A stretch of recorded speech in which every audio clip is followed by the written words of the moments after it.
Welcome back to the podcast, everyone. I'm here with Jared Wallace today, who's out over in Sweden. And the interesting thing about this episode today is that Jared is one of the guests that I put a poll on LinkedIn and said, if you vote on this post, you can come on my podcast. And he's one of those people, and it's amazing. And I think this is the direction that a lot of strength and conditioning podcasts should go in, because you kind of have in any walk of life, and I'm sure Jared will agree with me on this, is that you have kind of like these circles of people that just end up round on the podcast circuit, and you just listen to the same people over and over again saying the same stuff. And the tragic part of that within the S&C space is that a lot of those things, they're just trying to sell stuff now. So I did loads about my book because I need to sell my fucking book because I get £3 a copy, right? And so, but also, that experience is something I'm trying to change. And with this podcast, talking about coaching, the business of coaching, the life of coaching, I got my bee in the bonnet about excessive profiteering out of strength and conditioning coaches. They just seem to try and rip each other off more and more these days with new bits of tech and equipment. So hopefully, listeners, you're going to enjoy this today. But Jared, welcome to the show. Thanks for having me on, Sam. I'm looking forward to it. Just to have an open conversation, really, around S&C and anything you want to know in Sweden, let me know.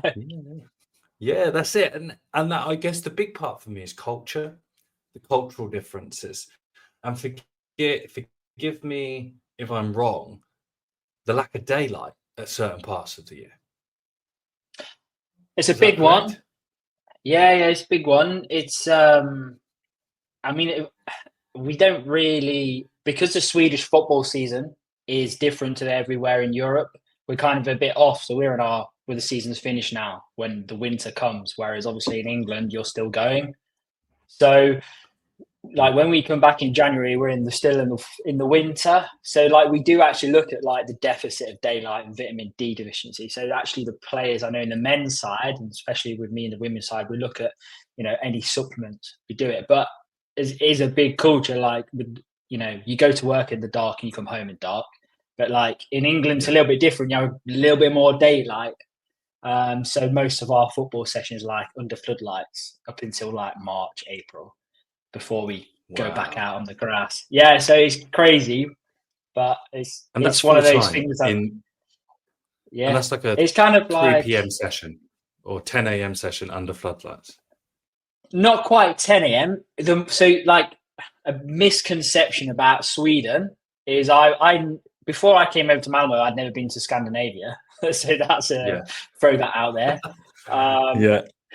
And obviously, all you know about Sweden is IKEA, meatballs, maybe ABBA. You don't actually realise how long and skinny the country is. So the further you go up in Sweden, that's when it's like the daylight hours are reduced. Like we're quite fortunate in Malmö, down near Copenhagen. It's normal, let's say, but it is like, it's 4 o'clock now, and like it's like borderline darkness. So and what effects have you seen from vitamin D deficits and stuff, and how much are you drugging these people up? I would notice more from like a fatigue standpoint that you can see them a little bit more lethargic. That's the main thing that stands out. So like if we're in a power session, you can see that they take a little bit more slowly to get activated, or they will just moan, "Oh, where's the sunlight? It's so cold. It's grey all the time." I was like, "You're turning out English saying it's grey all the time." So it's probably more that, and we just help them through like the team doctor to make sure any supplements we do give them is obviously clean and it's safe to take.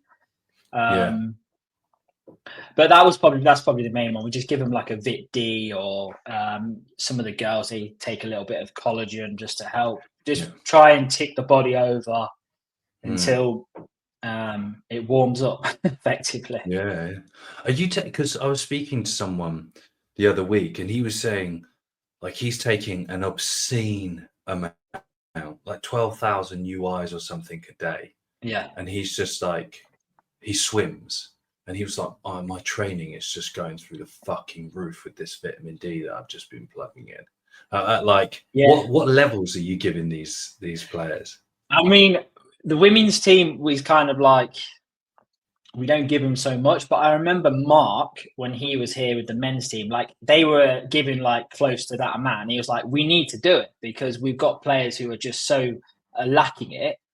And then he was Yeah, like, oh yeah, the training, like we have to do it to keep the same intensity of training that we would have, let's say, in our spring months when in Malmo we have a really nice summer. It's like 20, high yeah, 20s, like could be 30s. So then as long as we get them prepared through this off season and fall, yeah, give them a bit of downtime, they can come back in some sort of in season shape as much as we can. yeah, yeah. It's a good But point, and that's a huge, like, from a cultural difference. And you're Midlands, right? Is that a Midlands twang you yeah, got there? I am from So what's it Leicester. like Yeah. going from Leicester to Malmo? What's that about? How did that happen? Tell me the story. Um, oh, the long story, I've been to university. I went to university in undergraduate at University of Bedfordshire, sports science, and I went up to Leeds to do my masters in S&C. And then, like every graduate, you come out naive and think, "Oh, that's it. I can go and work in football as this S&C sports scientist." And I was like, "Well, I've done internships, and I basically had a role at Bradford City where I was like leading the youth team." I was like, "Oh, that's cool. I Yeah, can go and get a job." Didn't actually happen, as we know that an internship, okay, it gets you on the ladder, but it doesn't actually get you anything really. You have to be in the right yeah, place at the right time. I actually then moved to Australia after my yes, masters. I worked out over there for a year in the private sector and with rugby league teams. And then yeah, after that, I kind of came back to England and a job came up at Notts County. I was like, I'm just going yeah, to throw my name in the ring there. And like literally, I got it straight away. And I worked basically there for like 2 years. And then I saw Mark Reed. He put a post on LinkedIn that they were looking for a lead academy S&C at Malmo.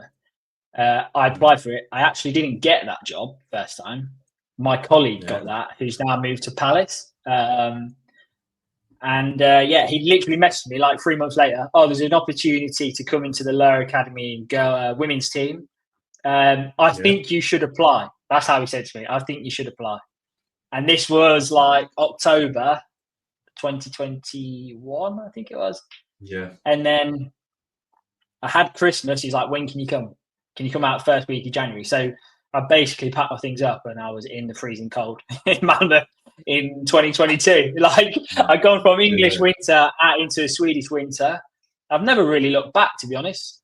yeah, I've been in Malmo it'll be 3 years in January now, full time with the women's first team now. So it's been a progressive journey from like, I'd say, we say 10 years when I was 21, just coming out of master's yeah, degree. And I look where I am now. Like, it's not been plain sailing. I mm, saw some of the points, you put on your LinkedIn vote poll thing about when you're about the podcast to yeah, vote.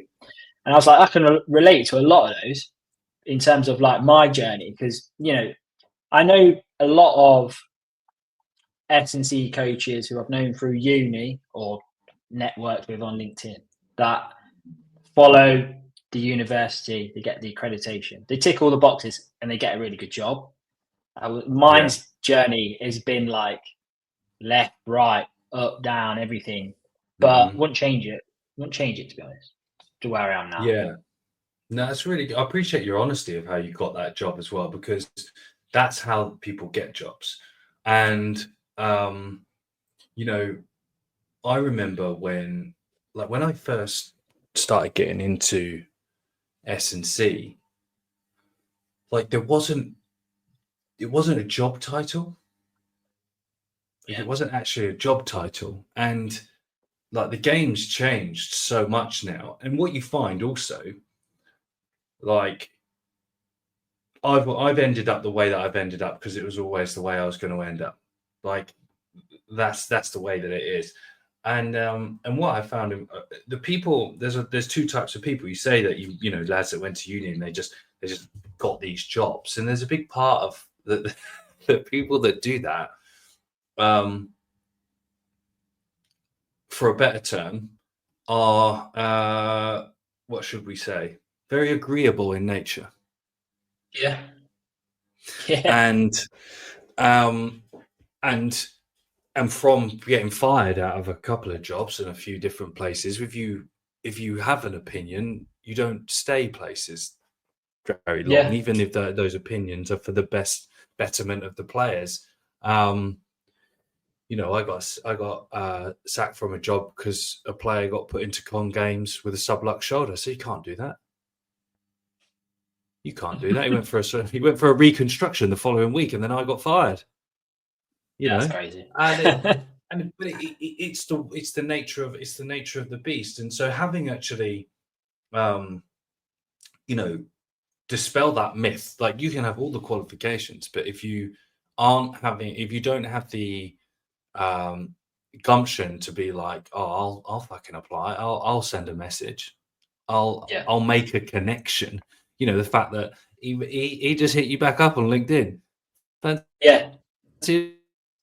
Job.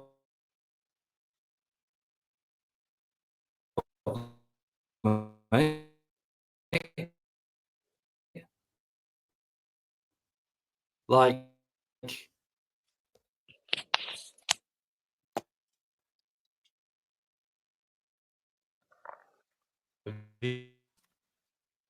Jared? I got you back now. I lost you a little bit. Yeah, I'm in a.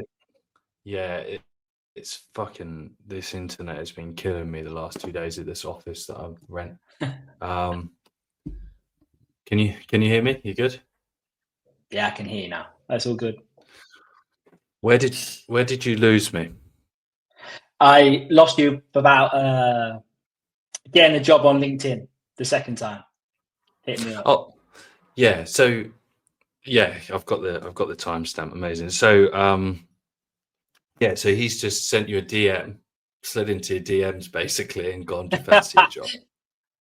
Pretty much, yeah. He rang me when I was like, because I kind of took a personal training job. I hate to say that title because I feel like I'm not that. Obviously, with the stuff I've done, Mhm. but he rang me like in the middle of a session. I was like, "You've got to be kidding me!" Like, I'm in the middle of a session, and I was like, "Oh, I can't answer it."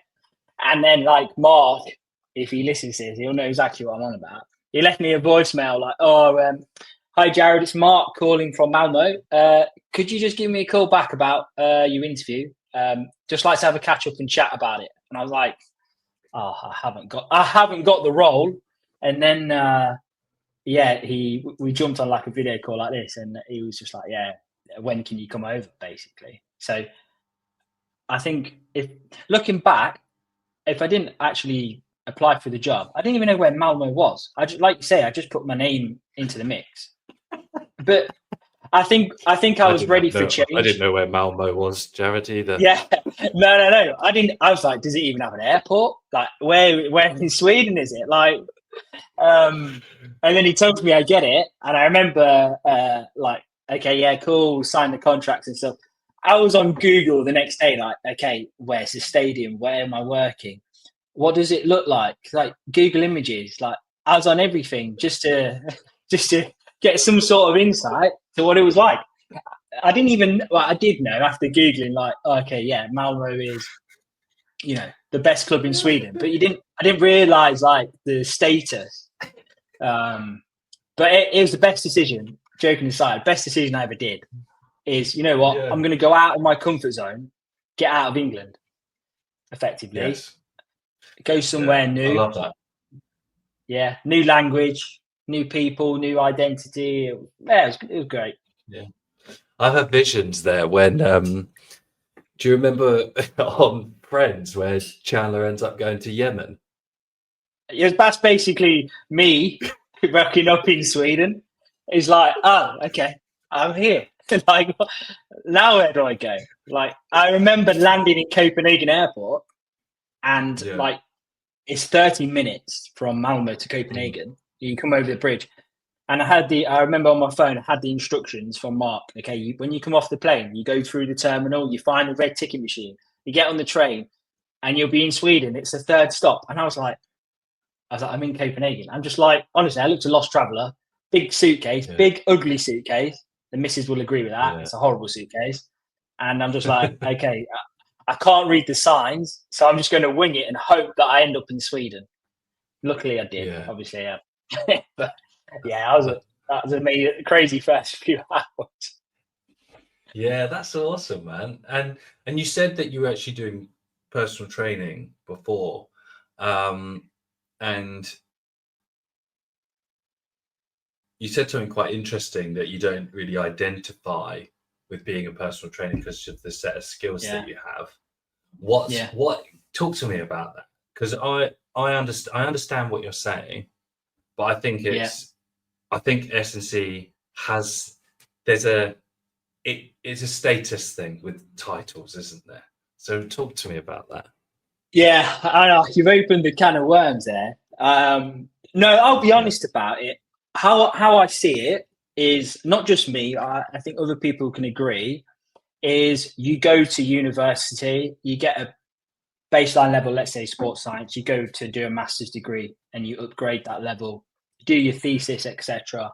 You go and get this experience. So I feel I've invested X amount of years to upscale my knowledge and coaching practice to more an athletic environment, let's say. Just to the other side of a personal trainer, where I could just go online and pay £100 or whatever it is, I don't know, and I get a certificate for doing absolutely nothing, but I can train people. And then I'm like, what kind of aggravates me is when personal trainers start talking about, like, I'm sure people are educated, but they start talking about, how to train athletes a certain way and talk about physiological, biomechanical. I'm like, you don't know that because you've just done a reps level 1 course, whereas I've gone 4 years, 5 years, higher environment. So for me, when when COVID came, basically Knox County kind of like put us all on furlough, the medical staff and stuff, and we were unsure what was going to happen. So then I kind of just took a job in the gym, and it wasn't much a status thing. It was just like, this is not my environment. It might be environment for others. Overqualified. Yeah, probably, but it's not my cup of tea, let's say.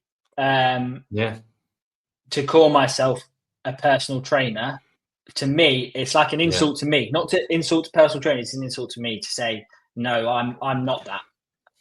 I don't have any qualifications to say I'm a personal trainer. Unfortunately. Yeah, it's interesting. No, I appreciate that, because I qualified as a personal trainer after I broke my leg, and I had to do a gym instructor and then a personal training. And back then, that was late 2000s, and I had the first course was 2 months every day in a classroom. Second course, 2 months every day in a classroom, 9 to 5. And then you had to do 3 months of experience off the back of both of them. And do you know what's really interesting? How much it's changed, how the barrier to entry has changed for that profession, which is frightening. Because what's really interesting is I learned on my personal training course, I learned more applied coaching and implementation of basic fitness than I did on my undergrad, even my masters, if I'm completely honest, because there's the lack of the application in academia, isn't there? But I completely get it. Like, I remember being called a personal trainer. I'm not a fucking personal trainer. And then you have to, like, there's so much, a lot now, I might speak coach, but if it's one-to-one, it's just personal training. And sometimes I had these experiences, you'll love this, because you must have had this the same, right? Where you tell people you're a strength and conditioning coach, and they're like, so you're like a personal trainer? And that's what my missus says every day. Yeah, she knows it's a trigger.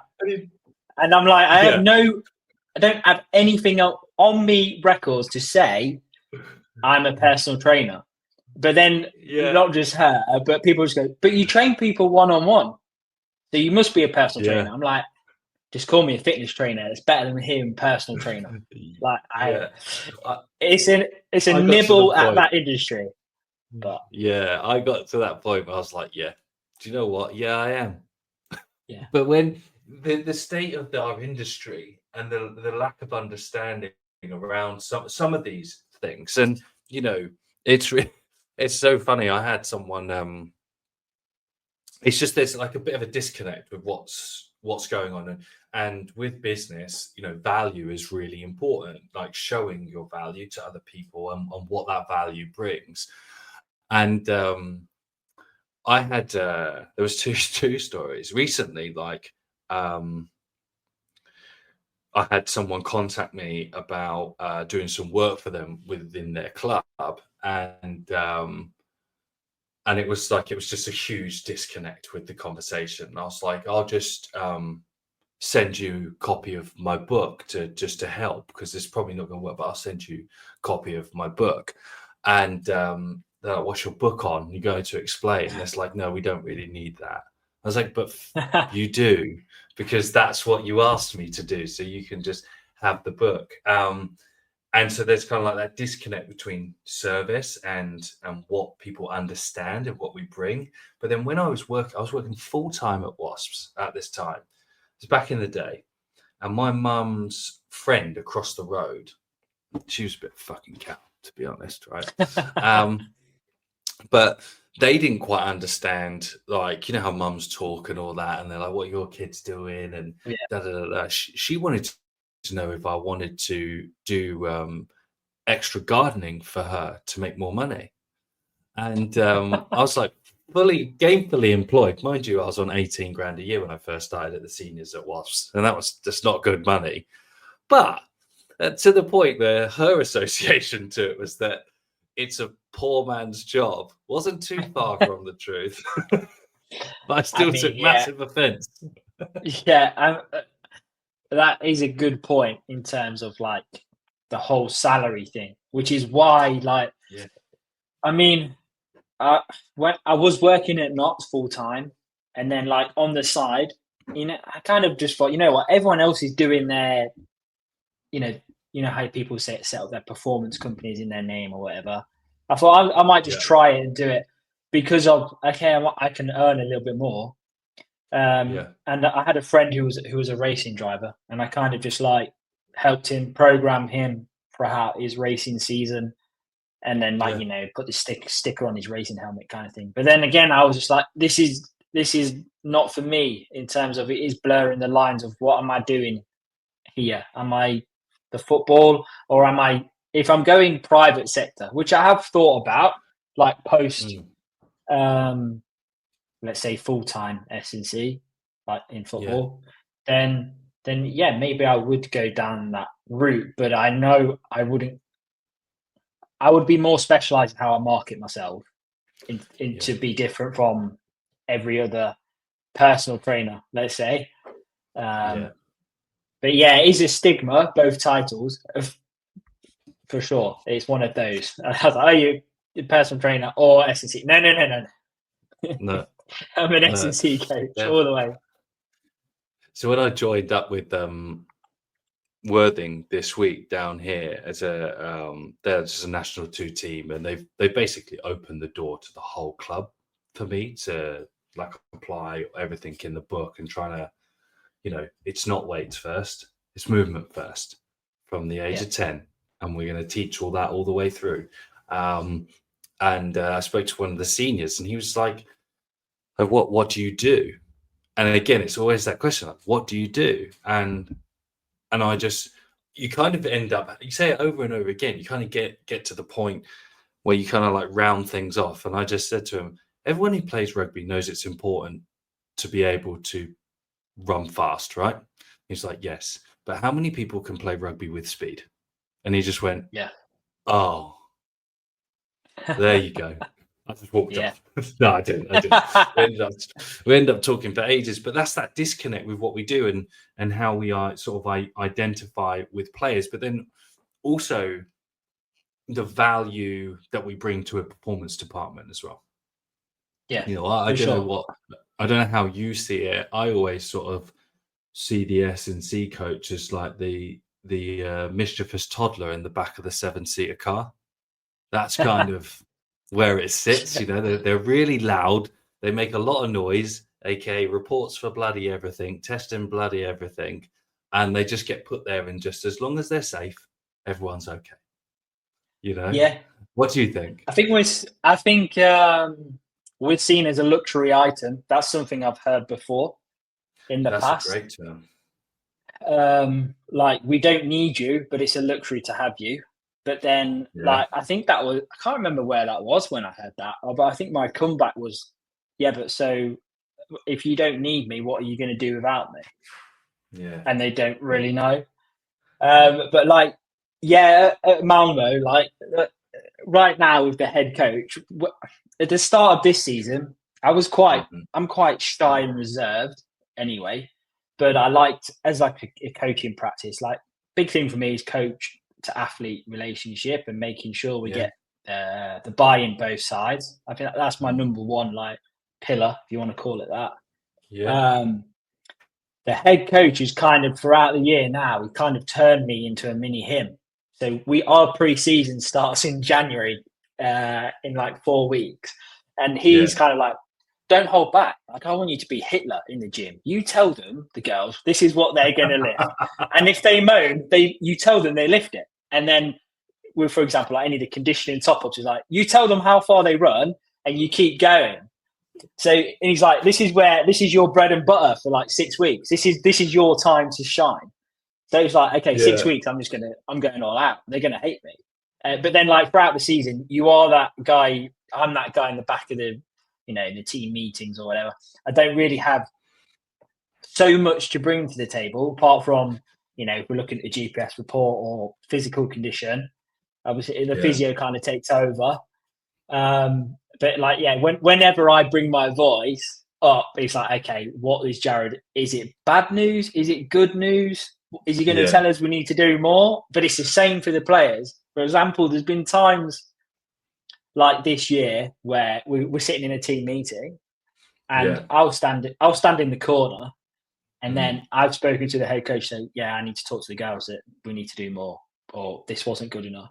And I have now a reputation whereby the girls will say, if Jared stands up and talks in front of us, we know it's bad news. It's like, yeah, we need to listen to him. So like Yeah. it is that like mischievous side Mm. where, but I think I don't see us as a luxury. I see us as an important component to a Yeah. whole Yeah. MDT, and that's how we Yeah. kind of work at Malmo. We're very Mm. like our leader team. Everyone has a voice and opinion, and it's not Yeah. really out of line, and it's Mm. respected. Even if like the kit man doesn't know what I do, he'll still Yeah. kind of go, "Oh yeah, okay, that sounds good," or Yeah. he'll want to know at training. He'll come over and look at the live tracking on the GPS. Oh, what does this mean? Like Yeah. we have that culture where we kind of buy into everything. But yeah, I think we're more than a luxury as Yeah. S&C No, coaches. I agree. You've just jogged my memory there. So I used to, when I was on GPS, a Tuesday morning live session at Wasps, um, we used to have soup. So me, the kit man, and the chef would have a cup of soup together whilst on the GPS, and we'd just talk about the training and stuff like that. The chef would bring it out, Abby and Pudsey Bevan. It was so much fun. But they're like the kit men make a team. I would say. There's something else that you said there with regards to your own personal approach, and I think this is really interesting because I mean, I've consulted with lots of coaches who work in professional football. I've never worked in professional football, but I've Yeah, worked with quite a lot of big teams, and so I know the run of it. and even like a guy, Rob Morledge, who's been out in Cambodia, Asia, some of the challenges that we've faced out there are just football wide. Doesn't matter where they are. The culture of football is the same. And I think what's quite interesting, you say you're quite introverted and quite shy. What's that like? How do you deal with that? Really? Like, how do you deal with that with confrontation? Coaching women is fucking way different to coaching men in terms of the Yeah, way that you can deal with that as well. They'll come for you, mate. yeah. It was my first job in women's football to start Yeah, with. And I remember, I think it was one evening in the first week I was there, like I met the head coach for lunch and he says, yeah, we're training tonight. Come down to the gym whilst I do prehab. I said, yeah, okay. And obviously, you're nervous. It's my first day there. And the yeah, second thing is then he kind of got everybody in a ring around me. And it was me and the head yeah, coach standing in the middle. And it was like, okay, girls, this is Jared. He's your new fitness coach. And I was like, yeah, okay, hi everyone. Yeah, I'm Jared. And then I was like, yeah, but I can't do that. I need to make a conscious effort. I need to kind of put my chest up and say, right, I'm yeah, here. They've had like 2 or 3 fitness coaches before me, so they're used to a lot of yeah, change. So I was like, right, yeah. there's not change. It's going to be me going forward all the way. Mm, As I said, I went and spoke to every player, made a conscious effort to talk to them, introduce myself. They asking questions about me, where am I from, like in England, what did I do yeah, before, and then it was once once I kind of built that bridge, then it was like, okay, now I need to get to know the coaches. I need to know yeah, their philosophies and stuff, and get them to know me. It's just open and honest conversations whereby I felt, okay, yeah, they do understand me and get me. But the big mm, problem is, as you said, it's very different coaching female athletes to male athletes. I think mhm, the biggest thing I found is in a female environment, we are more of a team.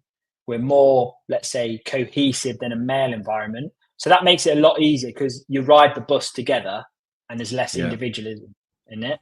yeah, Um, but yeah, when it comes to like, let's take, for example, like on a match day -2, I'll hit them with some sprints.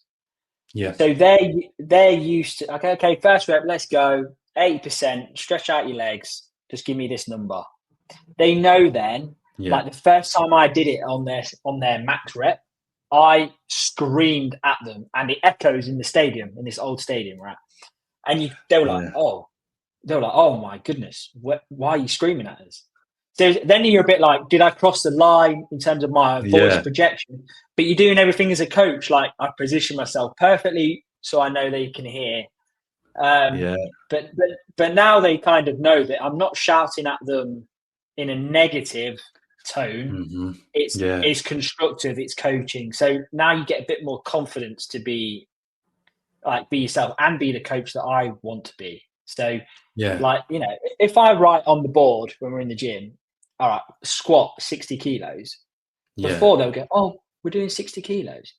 Can I do yeah, 40? Can I do 45? I'm like, yeah, okay. But now it's like, no, we are doing 60 kilos. Get that yeah, bar on and go. So they yeah, notice a change. yeah, So that kind of I have noticed a change in the 3 years I've been here from a coaching mhm, perspective.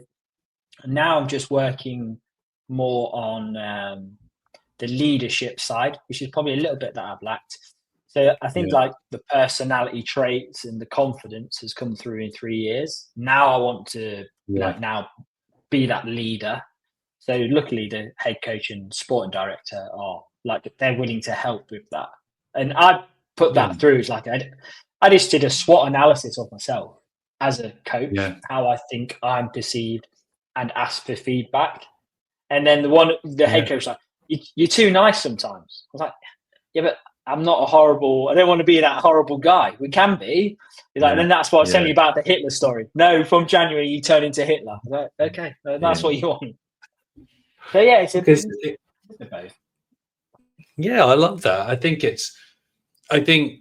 as well, like you talk about, have you caught yourself in, because I remember when, like with a lot of things, I find myself getting into, you can get obsessive detail in things that don't really matter. So like for me, one of my, every time I go on LinkedIn, I see a new fucking dashboard that pops Yeah, up. Someone's coded this and coded that. And I saw like there was a prerequisite for a job that someone had to have experience in computer science, but be a sports scientist or something. So I think that, there's lines, isn't it? And it's just you're just running the team, right? So what are you, how are you flying the flag with that? Because what are you, there's only so much you can do. And I think when it's just you hopefully you find the stuff that fucking works and find the stuff that you don't really need to do quite quick. yeah. I mean, we have. I'll cross over that where we are now. But when I came in, they had 2 or 3 previous fitness coaches. So, Yeah. and when I came into the job, I was like, so where's the previous testing data? Where is all this stuff I can look at? And the beauty of it is they didn't have any. They didn't save it anywhere. So I was like, right, bam, that's out. So I don't need to worry about change. Yeah. I was like, I can implement what I need to do. We were kind of like semi-professional part-time. I was like, okay, I need to maximize every contact time I have with them. So I'll just do what I can. That's workload has increased. Like you buy GPS. Okay, when I was training daily, I need to do the GPS download, the GPS report. I need to send that out to the coach. I need to plan any RTPs. I need to plan gym sessions, individualized. So it got to a point, was it? Yeah, this year, where we hired a lead academy S&C coach for the girls academy.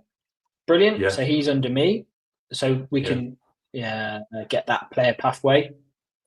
And then we were talking. I was like, should we open up an internship? He can be a hybrid for the girls academy, and he could come up for the first team in a few days. Yeah, brilliant. That person, Bruno, now he's done so well this year, and he's took the workload a little bit off me in terms of like the stuff that I didn't really do, and he's now like going to be full time with us. So in the space of 3 years, we've gone from 1 staff to 3. So now the stuff I didn't have to do, didn't have time to do, would be more around the injured players and the RTP sessions. So now he will be my return to play performance coach. So he will take care of that. He will take care of top ups and stuff, which is a big part. And then I can focus on the more, and it's a great assistance to not only me but the physios. Yeah. So he can take all of that off me. But there was times because I was mixing the boys academy role as well as the women's first team role. So like I was planning like under 16s women's first team sessions for like a year and a half, and I can't. So the best thing I did was just kept it simple. What does work? Yeah. And then anything that I was unsure of, as you say, like you create a dashboard. Oh, that's great. But you do it 1 week. Yeah. Oh, I forgot to update the dashboard. Right. I'm canning that idea because I didn't use it. The coaches prefer this way. And now I streamline my day-to-day stuff with just what the coaches want and what I do. Yeah. And it's more efficient. Like I see those dashboards on LinkedIn. They look great visually. They're gorgeous, aren't they? Yeah, and I'm like, if I had the time to do it, I'm sure I'd do it. But then I look at it and go, would I use it? And what would I get out of it? And how would I fit that into what I currently do? I think that's the big question. Are you adding stuff in for the sake of it? Or are you just doing it because it looks good? That's how I see it. Yeah, I call it significance within general means. And it's it's like the significant thing about general means is that you get it done quickly. You know, like general training. The goal of general training is to not do it. You exit that phase as quick as you can, as fast as you can, and it's such a challenge. I was speaking to a coach the other week about this in terms of how are we actually influencing the physical preparation of full-time professionals that are playing, you know, top of the pop sort of thing. And arguably, he said, we don't really influence that preparation too much. And what I find is quite interesting as a preface and context that people are listening to this going, whoa, he just said that. But the whole idea is that within team sports, in that the players have, before they've even touched a piece of strength training equipment, they've had probably 8 or 9 years of playing the sport itself through maturation. Yeah. So they're highly specialized. The ones that make it, they're really fucking good. They're just really good. So what do you think? And like within your job, like what needles are you trying to move? Like what are your how do you pat yourself on the back? Because coaches won't do that very often. You know, I think that's why we create these dashboards.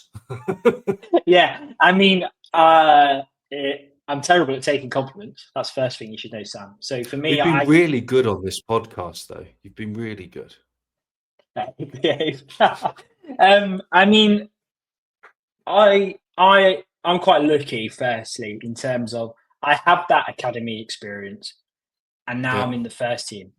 So I know, as you say, for me, my philosophy, I want a person or athlete player to move efficiently with quality. So if I've worked on those movement qualities, the FMS skill, all of that, then when they come up to me in the first team, okay, they're really good mover. And I think then it's more what do I see out on the training pitch? What do I see in the games competitively where I think we lack, whereby I can microdose in certain aspects? So for example, when I first came in, I was like, I don't even know how technically good these girls are because it's my first job. I watched the first training session and I was like, whoa, these are really good football players. But actually, but they were. I didn't know the standard of football in Sweden. So it was an eye-opener. But I was like, actually, their change of direction isn't actually that good. So, I need to work on braking and reacceleration, a 90-degree cut, a crossover, all those things that come under that, and get them more efficient at that. We weren't playing in a very competitive league, so they kind of could get away with it for 2 to 3 years. Now that we're in the top league, it's like, okay, where can I get a 1% gain? Okay, well, I'd like them all to be a bit faster. So let's look at speed mechanics and all of that sort of stuff. Okay, and actually, I want them to get a bit more physical in the duels. So I will probably focus on these things for a few weeks, and then I'll see how that transfers into game and training. Oh, okay, we've got a few top speeds this week. Brilliant. Then it's working. Now I can then focus on something else. And that's how I kind of plan. I don't people call it everything different terms, but I don't call my warm-up a warm-up, call it athletic development. Yeah. So each session will be linked to what we do out on the pitch to cut it short. Yeah. So I will look at, your speed mechanics, change direction, braking, if it's reactive sessions, putting the girls in movements outside of the football pitch. And the best way I found that is by putting them to play different sports. Like I introduced them to play tag rugby. They had no idea what tag rugby was. Like, they think, a rugby ball, what's this? What are you supposed to do with this? And then we played American football, not contact, but it was a bit more like tag NFL. We played that. We played dodgeball. We played British Bulldog. And then you see them. And then I said to Bruno, the assistant, I said, we're not going to coach this round of the game. We're going to sit back and we're just going to watch them move and let them react to the stimulus of certain rules. And that's how I kind of track the progress in what I do. Yeah. The ecological and approach is amazing. Yeah, I think that's kind of like how my practice is shaped, and I kind of Yeah. pass that on to Gonzalo, and then I pass it on to Bruno. This is how Yeah. we kind of do it. Your assistants have got great Yeah, names. Gonzalo and Bruno, both Portuguese, and both Yeah. they've been, they've both been interns at the club, and Yeah. we kept them on. That's So yeah, awesome. And they're really good. you make a really good point there that the what I found over the years that I've worked with a lot of coaches and stuff is that I was very fortunate. My mum was a teacher, so I learned pedagogy from a very young age. She would just talk to us about teaching and bits and bobs, where you find this strength and conditioning is a very kind of mechanical thing, whereas Yeah, pedagogy isn't. And there is an intersection. There's just a perfect intersection where the two meet, and you either get it right or you get it wrong. And when you are creating good learning experiences, that's that ecological approach, opening up opportunities to create solutions, to use toolboxes of movement and stuff. It's brilliant because that's where you stretch the bandwidth of the game itself. The way that they play football, they start to realize possibilities that are outside their system. And yeah, it's really I'm really glad that you said that. I've got a question for you, right? So yeah. we're just coming close to time, and it's a question I'm planning on asking a lot of coaches.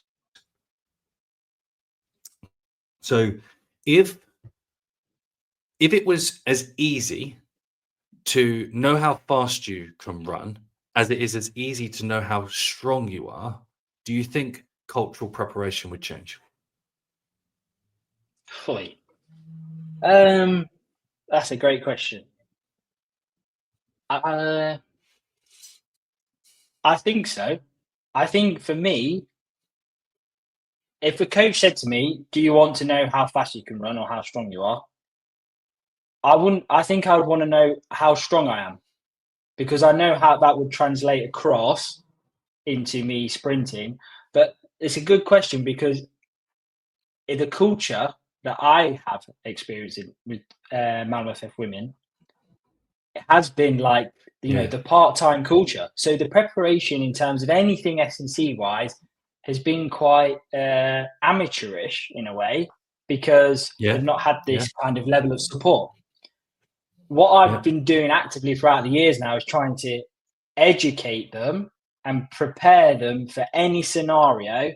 So then I've had some players come back to me and go, "Oh, that's why you make us do that. I couldn't do that movement before. We do that in the warm up. That's really clever how you do that, Jared." yeah, So if yeah, I think if you get that's what I talked about, the coach and athlete relationship. yeah. If I get that right, I get a really good culture, and the preparation before we even step out is Mm. cohesive, and they believe in what I do, then I'll get some sort of transfer of ability. Yeah, that's great. No, that's cool. That's cool. I got one last question before we wrap it up. So you said obviously there's the scene from Friends. I'm going to Yemen. Um, how did this is because this is a big part of our lives, our job is how did that conversation go with your missus? Well, my missus is Swedish, Oh so fuck, there we I go. no, no, but I remember. Yeah, I met her here. I'm very fortunate. She's great. I'm Yeah, getting married next year, so I'll drop that in because then she'll be happy. congratulations, Thank you. congratulations. Lucky woman, But lucky woman. for me, it was the time when the job came up. I Yeah, remember I had an interview and it was on a video call, and they had the sporting directors. They had all the big chiefs there, and they wanted to get yeah. to know. We wanted to get to know the candidate that was potentially coming into the football club, and Hmm. it's something I've learned in my time here is it's not just like Malmo FF, it's the identity and everything it stands for. It's a fantastic club to work for. And when you Mm. I guess, buy into that culture, it's insane. And they kind of Yeah. said, what commitments do you have in England? Do you have a family? Do you have wife? Do you have kids, etc.? I was like, I actually, no, I don't. And they said to me, like, so why would you want to come over here if you have Yeah. nothing over? I said, and it was more that I was ready for a new challenge. I'm ready Yeah. to commit to a new project with the Yeah. women's team here.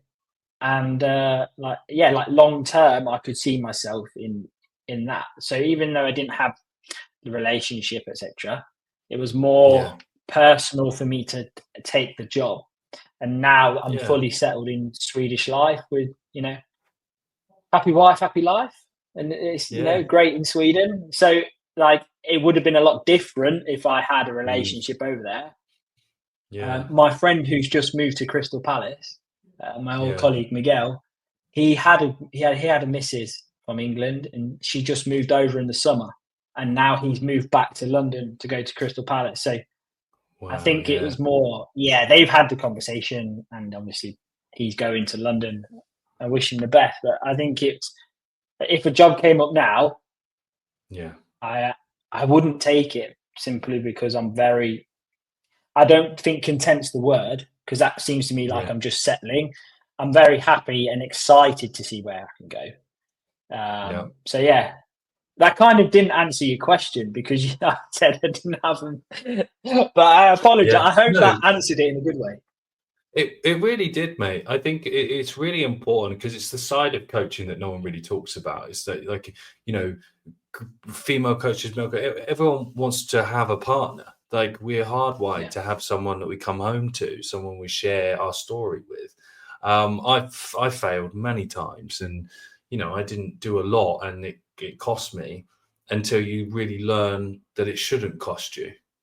Because yeah, like, from my experience, when I got let go from my last job, it was replaced very quickly, and then you don't hear from everyone who you put so much of your energy into.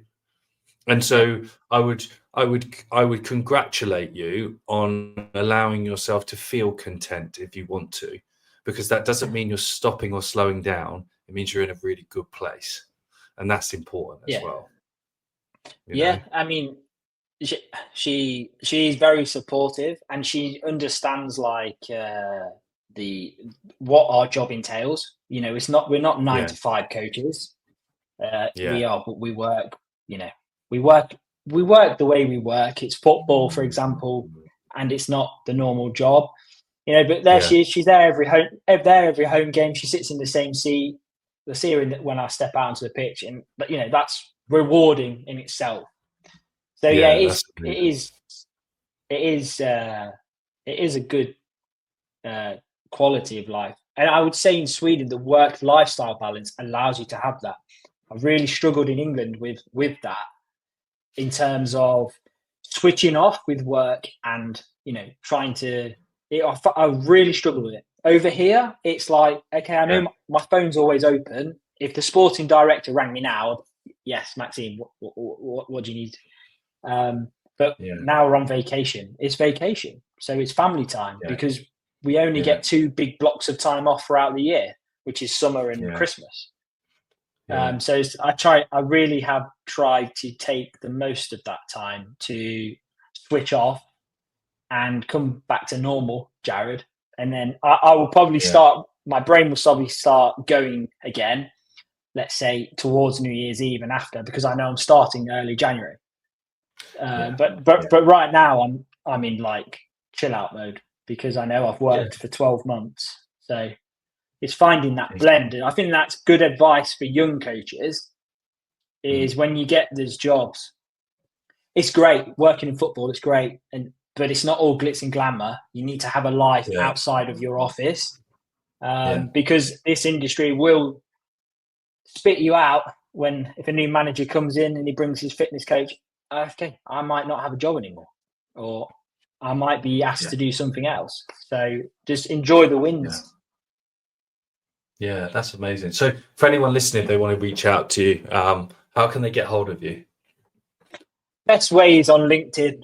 Yeah, Quite more active on there. I think I keep my other yeah, social media private. I'm on Twitter as well, but I don't really do much. But more LinkedIn is kind of where they can reach out to me or if they have any questions or whatever. I'm open, Yeah. and I will reply. It's not one of these people that you send off a job and you don't get a reply. No, I will reply and give advice where needed. I think it's valuable. Yeah, amazing. Yeah, that's awesome. Well, thank you for your time today, mate. I really appreciate it. It's good to get to know you as well. No problem. I've enjoyed it. So thank you for having me, Sam.